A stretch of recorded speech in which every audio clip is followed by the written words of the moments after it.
अहो राजे हो जीर राजे रे जी जी जी जी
वेळ आहे.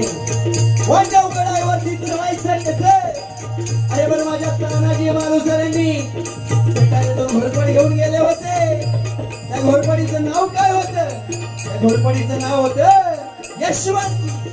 आणि महाराज तानाजी मालुसरेंनी आज्ञा केली यशवंतीला, यशवंती चल चल. पुढे काय होतं बघा. घोरपडा पाणी धोईला, घोरपडा पाणी धोईला, यशवंती विनवितो तुला. आज यावे आमच्या मदतीला, येईल आमच्या हाताला. वचन दिले आम्ही राजाला, काय मावळे ते उठवाय तुला. असे करून पडले गोंडाना, पडले गोंडाना.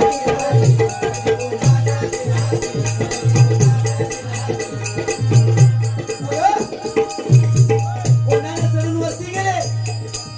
त्यामुळे त्या कोंढाणा किल्ल्याचा किल्लेदार उदय भाण्या नावाचा एक राजपूत होता. आणि तानाजी मालुसरेवरती जाता जातून आवाज आला, कोण? तानाजी. अरे तानाजी तू इकडे कसा काय? दिल्लीला चल, मुद्राकर तुला किल्लेदार बनवतील. अरे महाराजांचा मावळा होता. काय सांगितलं तानाजीने? अरे हात दिल्लीला मुद्रा करणारी हलकट जात बाणाजीची नाही. एक वेळ मॉडेल पण वाकणार नाही. आणि मग काय झालं बघा. तानाजीने वार बघा केला, मान्याच्या हाताला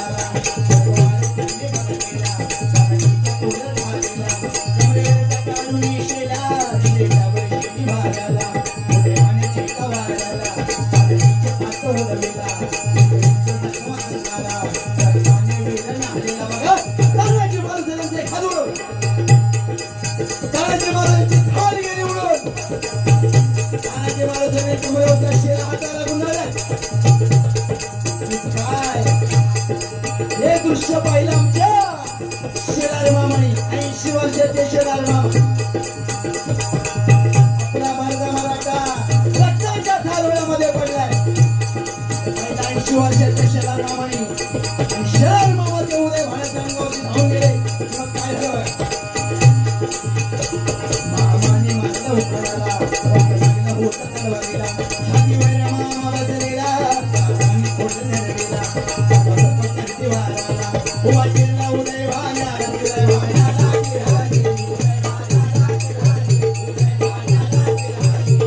एवढं करून कोंढाणा किल्ला जर गेला. बरं आला पण सिंहगड म्हणून त्या कोंढाणा किल्ल्याचं नाव सिंहगड असं झालं. कारण तलवारीच्या सर्वांच्या हातात होत्या, तलवारीच्या सर्वांच्या हातात होत्या, ताकद त्या सर्वांच्या मनगटात होती. तलवारीच्या सर्वांच्या हातात होत्या, ताकद त्या सर्वांच्या मनगटात होती. परंतु हिंदवी स्वराज्य जपण्याची इच्छा